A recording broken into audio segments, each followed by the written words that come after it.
Okay. Hello, everybody. My name is Jan Osička. I'm a study advisor, lecturer, and researcher at Energy Policy Studies at Masaryk University. And with me here is Arina Belova, our senior master student. Hello, Arina.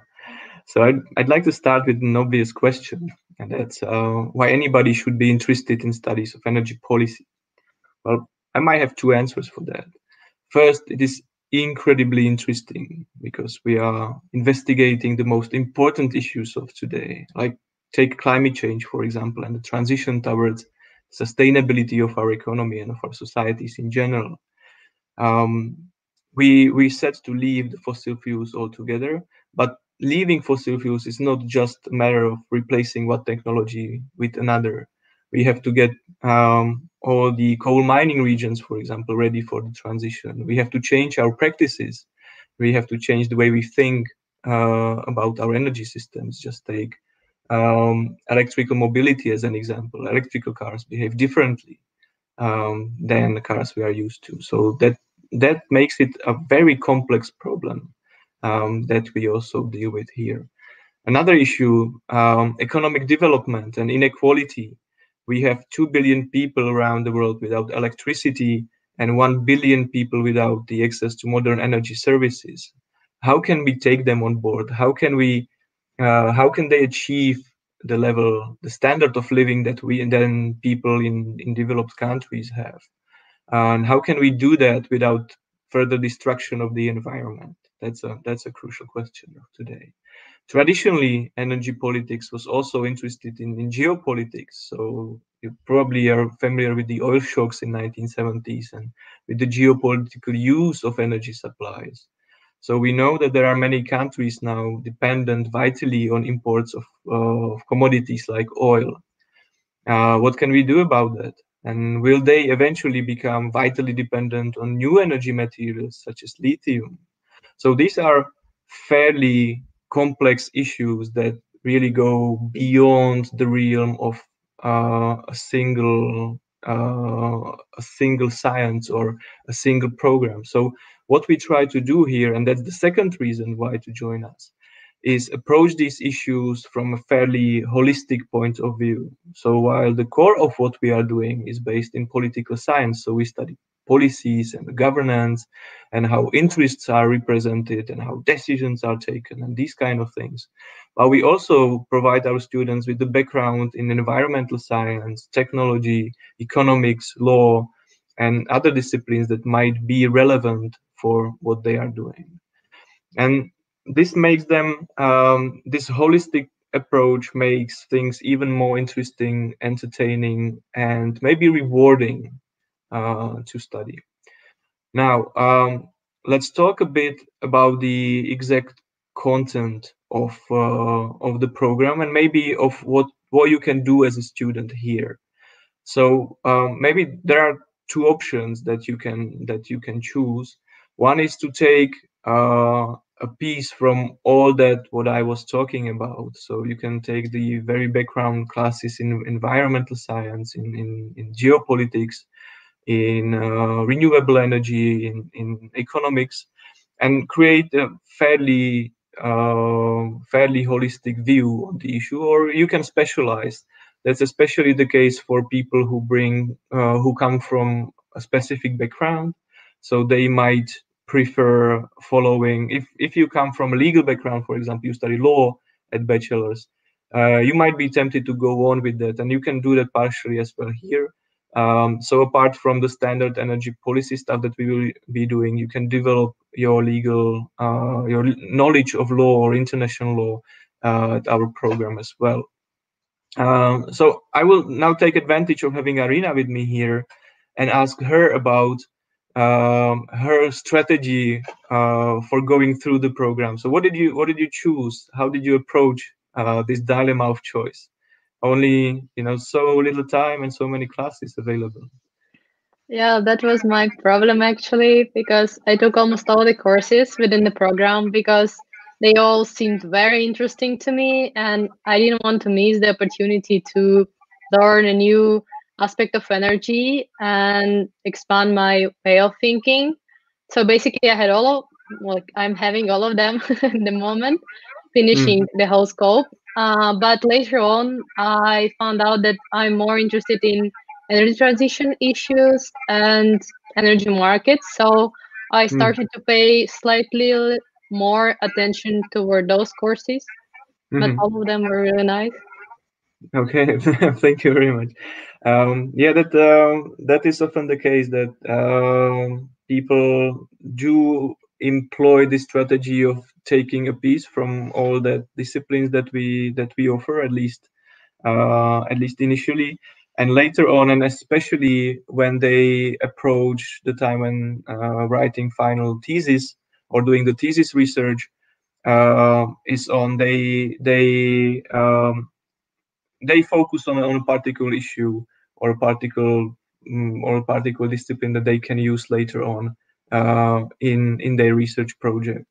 So at least or at latest, with your thesis project, you would get to focus on these issues um, inevitably.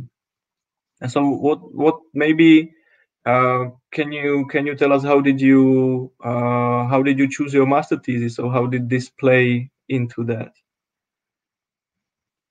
Uh, well, first, I really felt for energy transition topic Hmm. related, and also later on, I took part in a research project at the faculty, which is focusing on the sector coupling. And so I basically decided, since I really like that, I decided that I'm gonna dig in sector coupling and I'm gonna write on this matter. So basically, how I've chosen it during the courses and plus having some additional activities, additional research. Okay, thank you. Now, I guess anybody who would be watching this would be interested in what can you do once you graduate, what the career options are. So, how did you think about that? And what is, if I may ask, what is the pathway that you are likely to select in a half a year, or when is the time you are going to graduate? Me personally, I'm thinking about PhD studies. I would like to continue in the faculty because I really feel comfortable here, and I would like to spend more time with our team. And so, like, I would like to continue and maybe, meanwhile, have some additional internships and part-time job during my studies. Okay. Yeah, thank you for pointing this out. I forgot to mention that.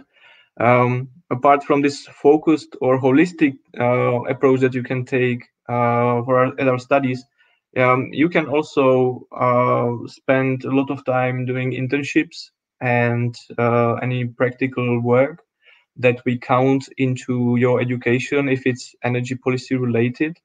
So we have had students who didn't take that many classes in the house, but they were nearly all the time doing internships in corporations and institutions. And when they come back, or when they prepare their thesis research, you can see that they do have some practical experience, and this really enriches the program consequently, this interaction between more theoretically focused students and more practically oriented students. So maybe to mention a few stories of people who graduated. The PhD track is rather many people choose that. I remember that from the very first batch of the students that we have had at the program, one of the graduates went to the University of Ghent in Netherlands to follow her PhD studies. She's nearly finished, I guess, right now.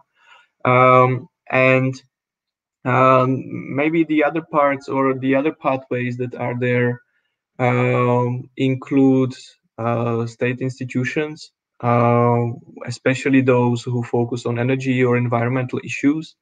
These tend to be very important in many other political domains, like social policy. I mentioned the help to coal regions and issues like that. So also at ministries of social affairs and other institutions, there are employment options for energy policy studies graduates for sure. Then there's private sector. I guess that's the most profound or most important employer, like in total.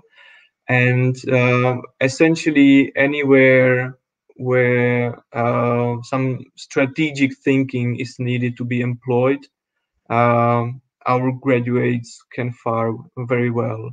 That has been over and over again discussed with corporations that we are in contact with, and also with other employers, that this might be the biggest comparative advantage of our graduates, that since energy issues are not that very common at various bachelor degrees and also at high schools and middle schools, it's new for everybody. So our students get 2 years at our masters to learn as much as they can about that, and that makes them better thinkers and better learners in general. So anywhere where you need and grasp a lot of knowledge and skills and understanding of complex issues, you will know how to do that once graduating from our program, because that's what you'll be doing here for quite some time. But don't worry, we will not leave you behind. We know that it's new to nearly everybody, and since the group of students that we have here is not that large, we do have enough time to adjust to your pace of learning too. So that might be for the employment options. Maybe Erin, who is in the background, can add a few questions from the chat if we have.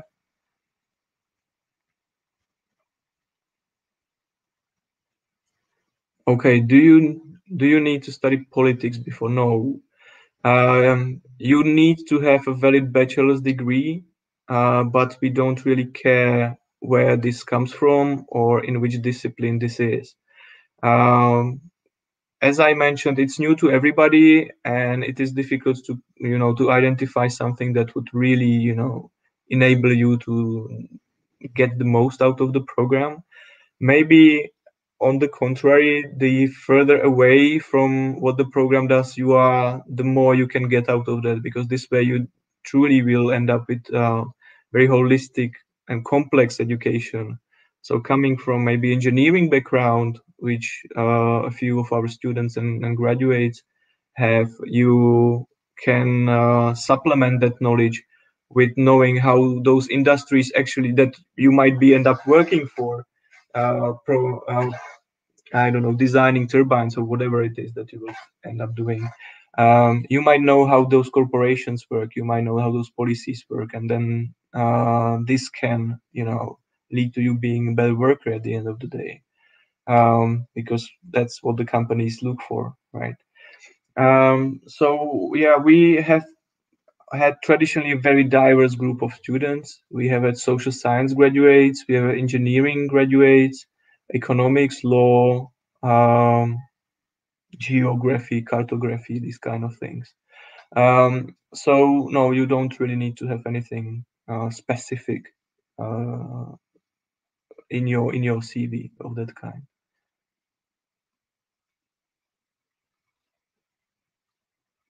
Yeah, well, we do spend quite some time talking about Europe. Naturally, we are in Europe, and in many issues that we discuss, Europe is in the front line, or at least important actor. So you can't really go around Europe anyways when learning about energy policies. Also, lots of what you now have in energy industries or in energy politics around the world is a legacy of European policies of mid 20th century. So you can't really get around that. So we do spend a lot of time discussing Europe, but we also discuss other important country actors around the world, like China, India, Russia, United States. We also spend some time discussing the Middle East, obviously. So the geographical focus is kind of spread, I would say.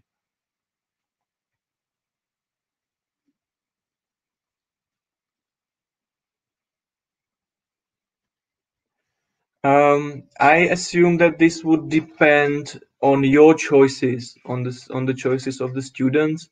as I mentioned, you can choose quite a lot, or you have a lot of actorship over uh, how your program would actually look like, or at least the structure of it. So if you are interested in getting a job in a private corporation, you can adjust the pathway, the studying pathway that you select. You can spend more time on internships. You can focus on more practical courses. For example, we have a course led by James Henderson, who is now works as a researcher in Oxford Institute for Energy Studies, but who previously worked for oil and gas industry in Russia and other places for like 20 years. And he is guiding us through modeling cash flow in investment projects in energy in general. So if you are ever going to invest in a gas power plant or in solar power plant, you will know how to do essentially. So there are practical classes like that you can follow, and then obviously you are better prepared to get a job, to shine at the job interview, obviously at with private corporations. But you can also focus more on economics and on market regulation and on social policies, environmental policies attached to energy politics, and then that would probably make you a better candidate for a public institution job, like ministries of energy or environment, or ministry governing technology or innovation policies. So it's up to you.